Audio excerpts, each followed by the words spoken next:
तो आज के इस वीडियो में क्लास 12 की लास्ट 60 डेज की स्ट्रैटेजी को बताने वाला हूँ। ये स्ट्रैटेजी ऐसी नहीं है कि आपको बता दिया आप कर लो, नहीं।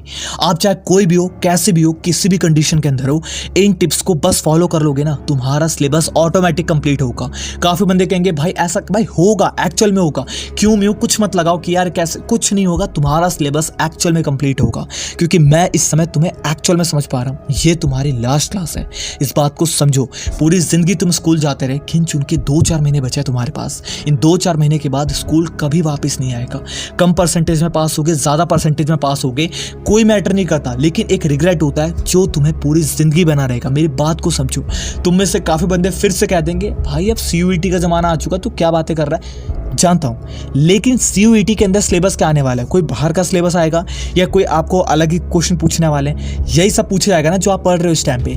तो इसको क्यों बेकार कर रहे हो? अपनी बोर्ड को बेकार कर रहे हो, अपनी CUET को बेकार कर रहे हो। मेरी बात को समझो। तो सबसे पहला काम जो तुम्हें सबसे इंपॉर्टेंट करना है वो है सिलेबस। हाँ, एक्चुअल में तुम्हें आज ही अपने सिलेबस को लेकर के बैठना है और उसको स्प्लिट कर देना है 2 पार्ट के अंदर। सुनते चलना, एक होगा कंप्लीट, एक होगा इनकम्प्लीट। तुम में से काफी बंदे कहेंगे मेरी बात सुनो, इसको डेप्थ में समझो, ये काफी इंपॉर्टेंट चीज समझा रहा हूं। जो तुम्हारा सिलेबस 2 पार्ट के अंदर डिवाइड होगा, हो सकता है कंप्लीट वाला पार्ट 30% हो और इनकम्प्लीट वाला पार्ट 70% हो ये भी सकता है कि 20% तुम्हारा कंप्लीट हो और 80% तुम्हारा इनकम्प्लीट हो।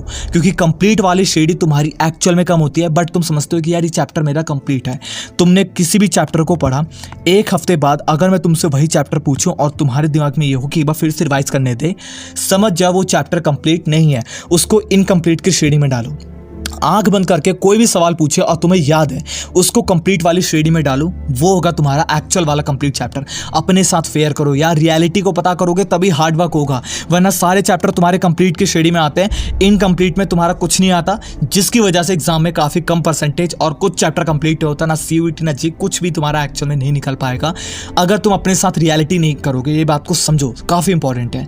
जैसे तुमने अपने सिलेबस को समझा, रियलिटी जान ली कि मेरा कितना कंप्लीट है, तुरंत आ जाओ 1 शॉट और इंपॉर्टेंट क्वेश्चन की श्रेणी में। मेरी बात को सुनना, इंपॉर्टेंट क्वेश्चन तुम्हारे प्रीवियस ईयर को एनालाइज करके निकाले जाते हैं, PDF के रूप में मैं तुम्हें निकाल करके दे दूंगा। इसको लेकर के बिल्कुल परेशान मत होना, ये तो तुम्हें मिल जाएंगे।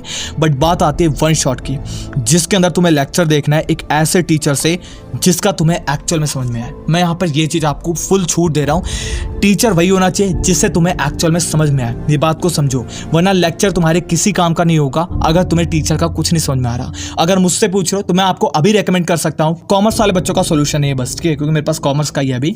तो कॉमर्स वाले बच्चे जितने भी हैं, आप इस कोर्स को बाय कर सकते हो, क्योंकि इसके अंदर तुम्हें डाउट सपोर्ट मिल जाता है 24/7 टीचर्स डे के ऑफर पे काफी कम दाम में, इसलिए मैं आपको रेकमेंड कर रहा हूँ। कौटिल्य और आरंभ बैच है, प्रो बैचेस भी है इसके अंदर, जिसके अंदर बुक्स और आने वाले इनके जो बैचेस होंगे वो आपको मिल जाएंगे फ्री में अगर प्रो बैचेस को बाय करते हो।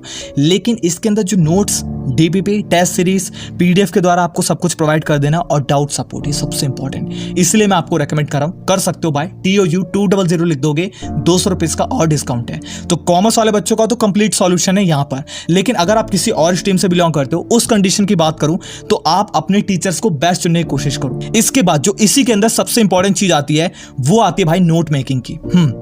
चाहे तुम ऑनलाइन लेक्चर ले रहे हो, चाहे तुम YouTube से पढ़ रहे हो, चाहे तुम इस कोर्स को बाय कर चुके हो, चाहे तुम किसी भी स्ट्रीम से बिलोंग करते हो, हाथ से अपने नोट को लिखते हुए चलो। जो भी लेक्चर्स तुम्हें सामने पढ़ाया जा रहा है स्क्रीन के अंदर, उसको लिखते हुए चलो। अगर तुम ये काम नहीं करोगे, मैं सच बता रहा हूँ, नहीं कर सकते। इंग्लिश में तुम्हें अपने नोट को लिखना है, ये काफ़ी इंपॉर्टेंट चीज़ बता रहा हूँ इंग्लिश के अंदर, क्योंकि ये तुम्हें ना एग्जाम के टाइम पे काफ़ी काम आएगा। जैसे मान लो तुम्हें कोई बार बनाना है, या हो सकता है कि तुम कोई भी चीज़ को लिख रहे हो, कोई भी फॉर्मूला होता है उसको तुम अपने हिसाब से लिख रहे हो ना, तो जब तुम्हारा एग्जाम आएगा और जब तुम उसको रिवाइज कर रहे होगे, उस टाइम पे काफ़ी ज़्यादा और सबसे ज़्यादा काम आएगा तुम्हारे एग्जाम और रिवीजन में ये इंग्लिश वाले नोट, जिसको तुम हिंदी और इंग्लिश दोनों मिक्स करके मेक कर रहे हो अपने एग्जाम के लिए।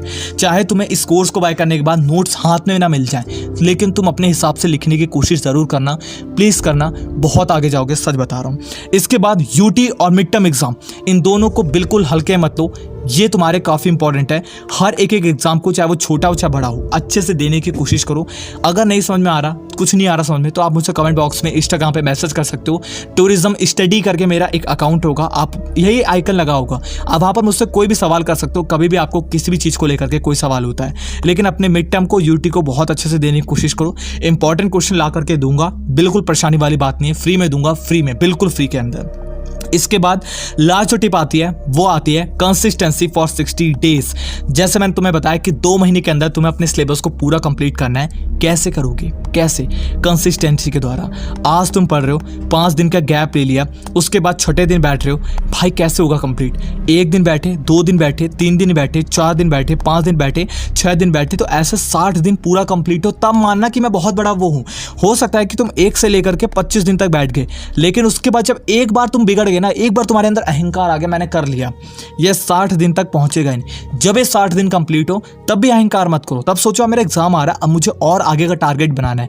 बिल्कुल बिना अहंकार करे डेली बैठोगे ना। अगर आप एक दिन भी अगर 1 घंटा 2 घंटा बैठ रहे हो ना, तो आपके अंदर आएगा कि यार मैं 2 घंटा बैठने वाला हूँ। अगर ये चीज़ आपने रिपीट कर दी 5 दिन, तो आप फूल के ना गुब्बारा बन जाओगे। उस गुब्बारे को फूलने नहीं देना, एकदम पिच के रहो, एकदम आराम से, शांति सहज। तो ये जो टिप्स अगर तुम इनको फॉलो करते हो, बहुत आगे जाओगे अपने एग्जाम के अंदर।